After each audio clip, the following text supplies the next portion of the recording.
प्रेम अंधा भी होता है, इस कहानी से मालूम चला। एक लड़का था, वह काफ़ी गरीब था। उसके पास न तो कुछ खाने को था और ना ही रहने का घर था। वह अपने दोस्त के घर रहा करता था। उसने एक छोटी सी कंपनी में पेंटिंग का काम करना शुरू कर दिया। धीरे धीरे उसके पास काफ़ी पैसे हो गए। बाद में वह काफ़ी धनी भी हो गया, लेकिन अभी भी उसके अंदर कुछ कमी का एहसास होता था। जब वह छोटा था तभी उसके माता पिता इस दुनिया से चले गए थे। उसने कभी प्रेम को नहीं जाना था। एक दिन जब वह अपने किसी काम से बाहर गया था तो उसे एक लड़की दिखी जो काफ़ी अच्छी और खूबसूरत थी। उसको देखते ही इस लड़की को उस लड़के से प्रेम हो गया। वह काफ़ी देर तक उस लड़के को देखती रही। देर तक बाद लड़की वहाँ से चली गई। कुछ दिनों तक यह लड़का उस लड़की को खोजता रहा, लेकिन वह लड़की न मिली। लेकिन नीति ने उस लड़की से उस लड़के को मिला दिया। वह लड़की इस लड़के के घर काम की तलाश में आई। लड़के ने लड़की को तुरंत घर के काम के लिए रख लिया। जब वह लड़की इस लड़के मिलने आई तो उस समय इस लड़के ने कुछ शब्द भी साफ से नहीं बोल पा रहा था, जिससे लड़की को लगा कि यह लड़का गूंगा है। लड़का भी जान गया कि यह लड़की हमें गूंगा समझती है। इसके साथ ही यह लड़की समझ गई थी कि यहाँ लड़का इस घर का नौकर है, ना कि मालिक है। अब जब भी यह लड़का उस लड़की के पास जाता तो गूंगा बन जाता है।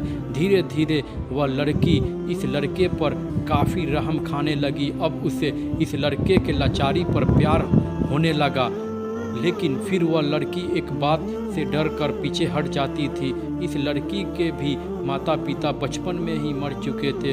इस लड़की को इसके चाचा ने पाला था और वह चाहता था कि वह जब तक जिंदा रहे यह लड़की उसके खाने और पीने का पैसा दे। लड़की का प्रेम हद से भी बाहर जाने लगा। लड़के के एक खांसी पर भी वह लड़की दौड़े उस लड़के के पास पहुंच जाती थी। अब लड़का भी समझ गया कि इस लड़की को मुझसे प्रेम हो गया है। लड़का भी बहुत ज़्यादा उस लड़की से प्रेम करता था। उसने पहले लड़की के बारे में सब कुछ पता किया। जब उसे सब पता चल गया तो वह बहुत रोने लगा, क्योंकि उसने गूंगे होने का झूठ बोला था। अब वह दिनों रात रोने लगा। लड़की अपने सैलरी में से लड़के की इलाज करवाने को कहती थी। एक दिन सुबह ही उस लड़की को पता चला कि वह लड़का हॉस्पिटल में भर्ती है।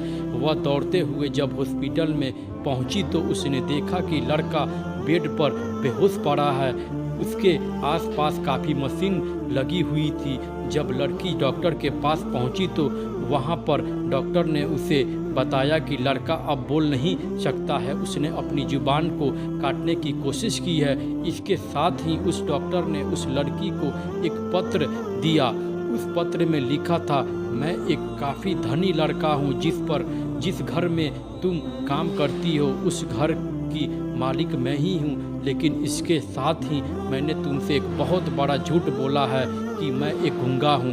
अब इस झूठ का प्रायश्चित करने के लिए मैं ऐसा काम करने जा रहा हूँ। इसके साथ ही तुम मेरे घर पर मेरे मैनेजर से पैसे को लेकर अपने चाचा को दे देना और एक नई जिंदगी की शुरुआत करना। अगर हो सके तो मुझे माफ़ कर देना, तुम्हारा दोषी। इस पत्र को पढ़ने के बाद उस लड़की के आंख आंसू से भर आए। वह दौड़ते हुए मंदिर में गई। उसने भगवान के सामने कसम खाया कि जब तक वह लड़का बोलने नहीं लगता है तब तक वह कुछ नहीं खाएगी, भले ही वह मर क्यों ना जाए। इधर डॉक्टर भी उस लड़के की इलाज कर रहे थे। ईश्वर ने दोनों के मन की बात कबूल कर लिए और अब लड़का बोलने लगा, लेकिन वह अपनी याददाश्त को खो गया। अब उसे कुछ भी नहीं याद था। अब उसके बाद लड़की ने उसके याददाश्त के लिए काफ़ी कुछ किया, लेकिन याददाश्त न आ सका। अगर प्रेम की नींव को झूठ पर रखा जाए तो वह गिर ही जाता है। क्या आपको लगता है ये सही बात है? तो कमेंट सेक्शन में ज़रूर बताएं और ऐसे ही वीडियो देखने के लिए मेरे चैनल को सब्सक्राइब करें।